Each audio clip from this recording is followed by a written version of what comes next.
अब आपको एक मोटी बात बताएं, आपको सबके सब यहाँ काश्तकार आए हो।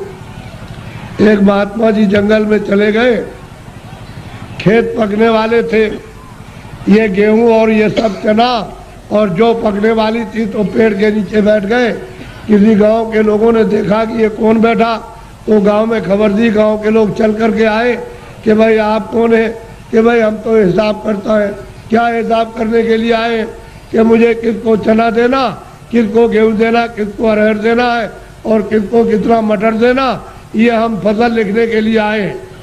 फसल लिख लेंगे तो कह लगे आपका हिसाब कब करोगे?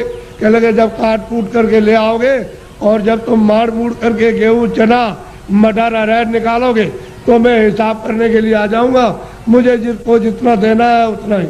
तो उन्होंने लिख लिया। तो लोग पूछ रहे कि हमको कितना देना है, 40 मन, 80 मन, 100 मन, 60 मन, सबने लिख लिया, अपना लिख करके लेके चले गए। और जब खेत पका, पकने के बाद तो खलिहान में ले गए, तो एक आदमी ने सोचा ये सब झूठी बात है, ये कोई लिखा पढ़ी नहीं करने आता है। उसने क्या काम किया, रात को हसिया लिया, उसके खेत में से 4 गट्ठा गेहूं उसके खेत में से काट करके अपने खलिहान में जमा कर लिया। उसका तो इतना खेती में होता नहीं था, और तमाम गेहूं जमा हो गया दूसरे की चोरी करके। तो जब वो आ गए बेचारे, खेत काट काट करके खलिहान में ले आए और भूसे को अलग किया, अनाज को अलग, तो महात्मा जी आ गए और बैठ गए। लोग दौड़ पड़े कि महाराज हमको कितना देना, तो लिखा था 40 मन और 80 मन और 60 मन और 100 मन और इतना देना। चोर तो चोरी कर ले आया था, वो आया, कह लगे महाराज हमको कितना देना है? कि तुमको 25 मन। कह लगे तौल लीजिए। तो जब तौला गया तो किसी का 25 मन, ज़्यादा एक दाना नहीं, 60 मन, किसी का 40 मन, किसी का 100 मन, सबका जितना जितना लिख लिया था सबका। चोर बोला अरे महाराज ये मेरे कांटे लगे, मैं रात को कांटों में जंगल में गया तो बमूल के कांटे, बेरियों के कांटे, खून निकल आया, ये पैर फट गए और मैं उसके खेत में से काट करके ले आया। उधर से जौ काटी, मटर काटी, अरहर गेहूं काटा, वो किधर चला गया? अरे कह लगे बच्चा ये मेरे पैर में भी ये कांटे लग गए, ये देखिए लगे हुए कांटे। कह लगे आप क्या करते रहे? कह लगे तू काट कर के ले आता था, वहाँ जमा करता था, और मैं यहाँ से जब चला जाता था घर में तो गट्ठा उठा करके उसमें खेत में पहुँचाया करता था। मुझे देना उतना ही है जितना तेरे हिसाब में, और तूने जो ये चोरी की है, ये कांटे तेरे लगे और तकलीफ हो रही है, तो तेरी सजा और चोरी की सजा अलग मिलेगी। वो जो तुमने चोरी की है उसकी सजा अलग, और ये कांटे लगे, खून निकल आया, इसकी सजा। तो कहने का मतलब ये है तुम मन का धन कितना भी खेत काट कर, जमीन लेकर, ये करके, चोरी करके, डकैती डालकर, रात को छीन करके कितना भी अपना धन घर में ले आओ, लेकिन वो जो हिसाब करता जो कर रहा वो बैठा हुआ वो सब उसके यहाँ पहुँचा देगा। आपको कुछ मालूम रहेगा? आपको नहीं। हमने चोरों से पूछा भाई कितना तुमने चोरी की होगी? हमारे पास चोर भी आते, साहब कह देते हमने चोरी की, तो कितना कह लगे 1 पैसा नहीं रहा, सब चला गया। डकैत आए, डकैत से पूछा भाई तुमने डकैती डाली तो कितना जीवन में तुमने लूटा होगा? कह लगे कई करोड़ का। किधर गया? कह लगे 1 पैसा नहीं, हमारा घर का चला गया। घर का गया? तो कहने का मतलब कि हिसाब करता बिल्कुल सच्चा है, जो पाप का भी हिसाब करता है, पुण्य का भी करता है, ये सब, और उसका ब्याज वो सब आपको देना है, वो दूसरे को किसी को नहीं देना। इसलिए ये मनुष्य शरीर अनमोल है, ये बार बार नहीं मिलता। आपकी बार परमात्मा को प्राप्त करने के लिए इस जीवात्मा को इस जड़ से, इस शरीर से निकालने के लिए आपको ये दिया गया, और उसने कह दिया है कि मैंने तुमको साफ सुथरा मकान दिया है, जैसा हमने दिया वैसे हमको दे देना। फिर जब वो खड़ा हो जाएगा और तुमने गंदगी भरी तो फिर तुमको मार मार करके इतना मारेगा कि तुम्हारी नस नस को तोड़ देगा, और इतनी पीड़ा होगी कि जन्मत मरण दूसरे तो कोई, जन्मने मरने में अत्यंत पीड़ा होती है। और उसको निकाल के बाहर करेगा और कहेगा चलो हिसाब कराएं। हिसाब करेगा तो तुम्हारा बताएगा देखो इतनी चोरी की, इतने जानवर मारे तुमने, इतना धोखा दिया, इतने बेईमानी की, तुमने कोई भी पुण्य नहीं किया अपने जीवन में, और चलो इनको ले जाओ उस नरक में डालो, वहां जाकर के उस योनि में बंद करो। तो बताओ आप क्या करोगे? बोलो आप करोगे क्या? उससे बच जाओगे? इसलिए जिन जिन देवताओं की आप पूजा करते हो उनसे ये प्रार्थना करो कि हमको ये सद्बुद्धि दो कि हम, मतलब ये है कि कोई धोखा, किसी को बेईमानी ना करे, धोखा न दे और अच्छे काम करे। सद्बुद्धि रहेगी तो अच्छा काम करो, आप मेहनत का काम करो, बच्चों की सेवा, आएगा एक सत्कार, और फिर उसके बाद भजन करो कि भजन करने की हमको सद्बुद्धि दीजिए कि कोई महात्मा मिल जाए या आप ही मुझको रास्ता बता दीजिए तो मैं भजन करने लगूं। तो महात्मा कोई ना कोई मिल जाएंगे, वो रास्ता बता देंगे मनुष्य मंदिर में। तुम फिर भजन सच्चा करना अपनी जीवात्मा से परमात्मा का, तब देखो दिमाग ज्ञान चक्षु खो जाएगा। और यही से बैठ करके रोज स्वर्ग जाओ, रोज रोज वैकुंठ जाओ और वहाँ ब्रह्मा से मिलो और विष्णु से मिलो और शिव से मिलो। लेकिन आप बाहर से इन चर आंखों से आपको क्या पता है, इधर से गए उधर धोखा देने लगे, उधर किसी का खेत लूटने लगे, किसी को मारपीट करने लगे, तो फिर देवता की पूजा क्या हुई? ये मनुष्य शरीर फिर नहीं मिलेगा आपको, अमोला दे दिया गया। इसलिए इसको बचाओ। अभी तक जो कुछ भी किया है गुनाह, अब उनको तो छोड़ दो, अच्छे काम करो, अच्छे काम करो, जीवात्मा को जन्म मरण से बचाओ, 84 से नरकों से, नहीं तो ये जाने वाली है। और मनुष्य शरीर ये खाली होने वाला, ये तो किराए का मकान है। हे बच्चे बच्चियों, ये किराए का मकान है, वो ये नहीं देखा गया 2 बरस का है, 4 बरस का है, 10 का है, वो 20 साल का है, 50 का, 100 की पूंजी आपको दी जाती है। जिसकी पूंजी खत्म हुई और फिर खड़ा हो जाएगा, निकलो उसी वक्त निकाल के। तुमको खेत में रहोगे, खेत में, बाहर रिश्तेदारी में आ रहे रास्ते में, वहीं पर उसी जगह पर सो रहे हो, तो उसी जगह खा रहे हो, पूंजी खत्म हो गई, उस जगह निकाल बाहर करें। बताओ फिर आप क्या ले आए थे?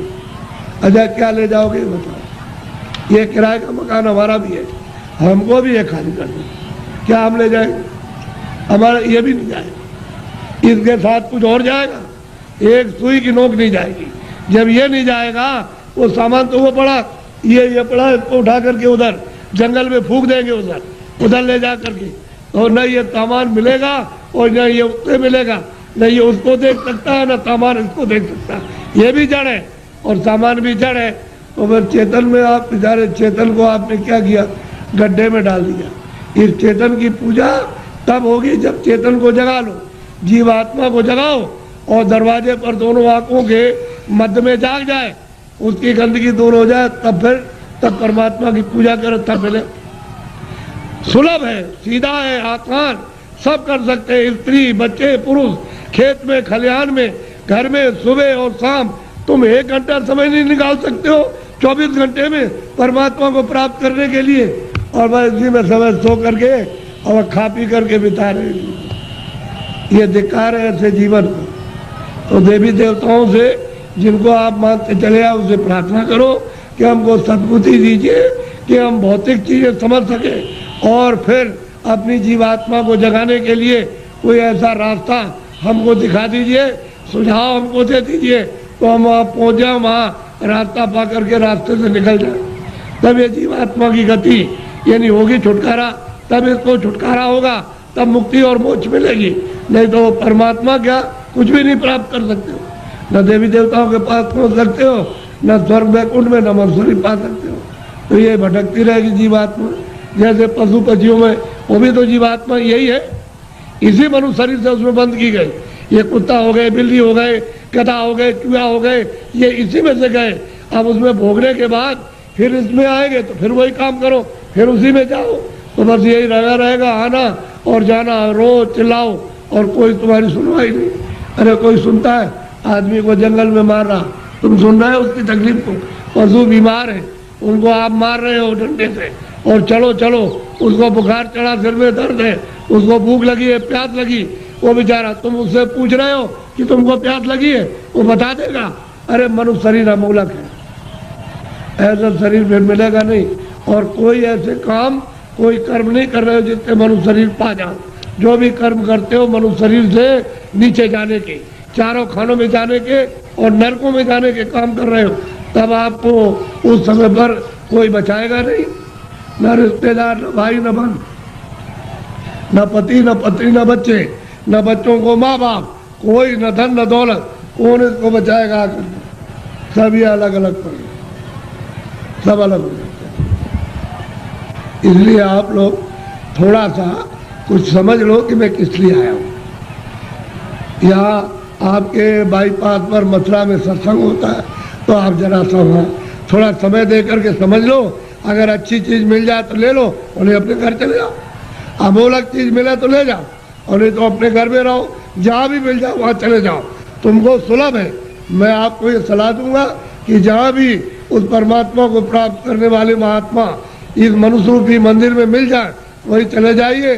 तो ये खड़ेर हो गया है, ये मंदिर, ये मनुष्य मंदिर खड़ेर है, इसमें सब बुरी बुरी चीज़ें भरी है, और उनके द्वारा ये निकल जाएगा तो साफ सुथरा, बड़ा सुंदर, बड़ा अच्छा लगेगा उस समय पर। और जीव आत्मा जाग जाएगी तो जगमग जगमग जगमग बजा, अंधेरे का नाम नहीं रहेगा, बाहर भी उजाला, अंदर भी उजाला। तब आपकी समझ में आएगा ये संसार क्या है। नहीं भूल भुलैया है, ये छाया, क्षमा करना, ये छाया से लड़के छाया, स्त्री छाया, पति छाया, ये मकान छाया, जमीन छाया, ये पशु छाया, छाया, इसमें से जीवात्मा निकाल दी तो ये पड़ा हुआ क्या करोगे? छाया का रो रहे हो, मेरा बच्चा है, मेरा पति, मेरी पत्नी, मेरा माँ, मेरी बारे। छाया किसके लिए होते? छाया के लिए। उस जीवात्मा के लिए रोए, उसके लिए सोचा कि इसके अंदर कौन है। अरे भाई मन नहीं, बुद्धि नहीं है, चित्त नहीं, शरीर नहीं, हाथ नहीं, पैर नहीं, आँख नहीं। अरे वो जीवात्मा क्या चीज़ है जो इसमें से निकाल के अलग कर दी? शरीर तो ये पड़ा है, आँख भी है, कान भी, बोलता नहीं, सुनता नहीं, देखता नहीं, हाथ नहीं हिलाता, और तो मतलब ये है कि इसमें माया की छाया में पड़े हो, मेरी मेरी आय मेरी। ऐसे चले जाओगे आया करते, और कुछ मिलने जुलने वाला नहीं है। इसलिए महात्माओं का सत्संग जरूर सुनो। वो ये नहीं कहते पूजा करो आप जठो, लेकिन उनसे प्रार्थना करो हमको सद्बुद्धि दो, सच विचार दो हमको, और हमको अच्छे कर्म का रास्ता मिले। हम चोरी चमारी इसको बंद कर दे, हम झूठ बोलना, धोखा देना, बेईमानी करना, हमारा काम, हमारा क्रोध, हमारा लोभ, हमारा मोह छूटे। और हमको कोई मिला दीजिए किसी से जो मनुष्य शरीर में आकर रास्ता बता नहीं, आप बता दीजिए। देवता से कहो आप ही बता दो कि ये रास्ता जाने का है भगवान के पास। अगर नहीं बता सकते हो तो फिर किसी महात्मा से मिला दो। हमने इसीलिए तुम्हारी पूजा की, तुमको माना कि हमारा आत्म कल्याण हो जाएगा, जन्म मरण से बच जाएंगे, 84 नरकों से बचेंगे। अगर देवता नहीं तो खोज करो महात्मा, मैं किसी को कुछ कहता नहीं। समझ लो अच्छी तरह से सत्य बात। उसको मछली रहती है, कछुआ रहता है उसी में, जीव जंतु उसी जमुना जी में, उसी गंगा जी में रहते हैं। तो आपको ये जानना चाहिए, आप वहाँ जाते हो स्नान करने के लिए तो पाप आपका धुल जाएगा। पाप तो यहाँ जमा है, यहाँ तो पानी नहीं जाता, यहाँ अग्नि नहीं जाती है। तो ये बताओ कि तुम जब यहाँ, वो कैसे धुलेगा? वो गंगा पानी समुद्र का या तालाब का या कुएं का वो धो नहीं सकता, तो यहाँ जमा है इस जगह पर। अब ऐसा गंगा स्नान, वो गंगा, उसमें स्नान करने वाले महात्मा मिल जाए और आपको दिव्य गंगा में, दिव्य जल में स्नान करा दे तो जीवात्मा तब ये निर्मल हो जाए, पवित्र हो जाए, स्वच्छ हो जाए, तो ये जाग जाए, इसकी आँख खुल जाए। अब इसमें आते हो, फिर चोरी क्यों करते हो? इसलिए करते हो कि जमुना में हम नहा लेंगे तो हमारी फिर चोरी माफ हो जाएगी। चोरी वोरी माफ नहीं होती, वो तो यहाँ जमा, यहाँ पानी नहीं जा सकता। ये तो शरीर के नाके पर, जीवात्मा शरीर में नहीं है। जीवात्मा शरीर के बाहर, ये यहाँ नहीं है, नाक में नहीं, और मुंह में नहीं है, हाथ और पैरों में नहीं, ये दोनों आंखों के ऊपर बैठी हुई है। बस ऊपर में गंदगी उस पर डाल दी, इसलिए रुकी पड़ी हुई है। गंदगी हटा लो, बाहर निकल जाए, छोड़ दे मकान को, जीते जी छोड़ दो। इसलिए आप लोग थोड़ा सा अपना कभी कभी समय, जब ये सुना करो कि यहाँ बहुत भीड़ लग रही है और बहुत लोग आ रहे हैं, तो जरा से चले आए और सुन लिया, और देखो आकर के कि मैं कैसी पूजा आपको देवताओं की, और फिर उन देवताओं को देखो कैसे आप देखते हो उनको अपनी आंखों से, तब तुम्हारी समझ में आएगा।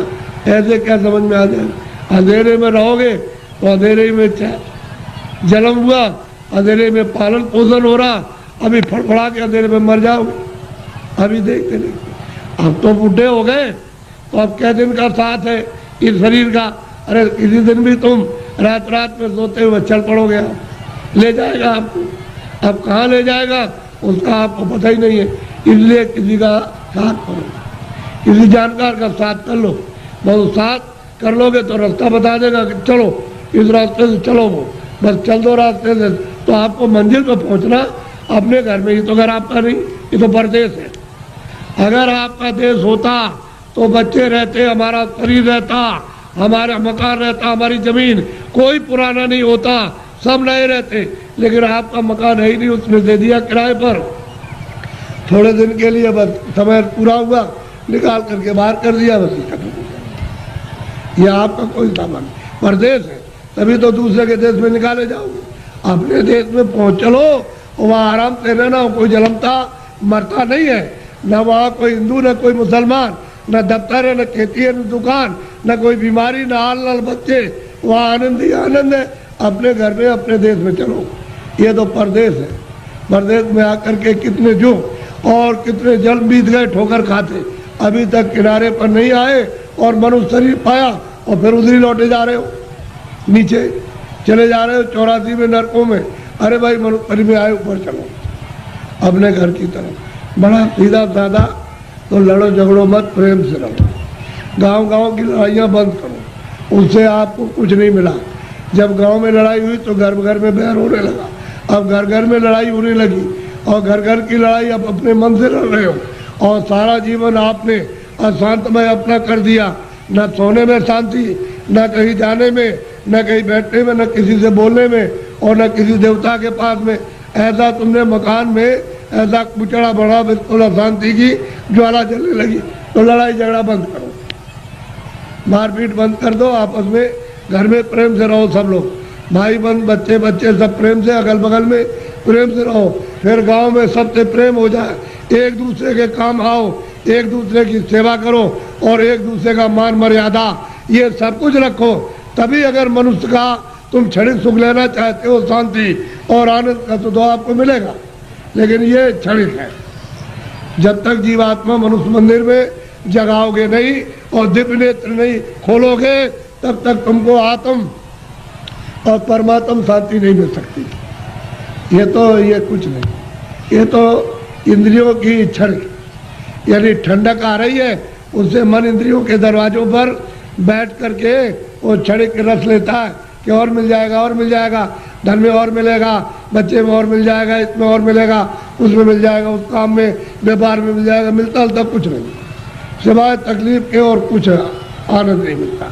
और आपने सब प्रयास किस लिए क्या? सुख मिले, हमको शांति मिले, हमको आनंद मिले, और उसमें से इतना सब कुछ करने के बाद न शांति मिली, न सुख मिला, न आनंद मिला, न ज्ञान मिला, और आग जलने लगी।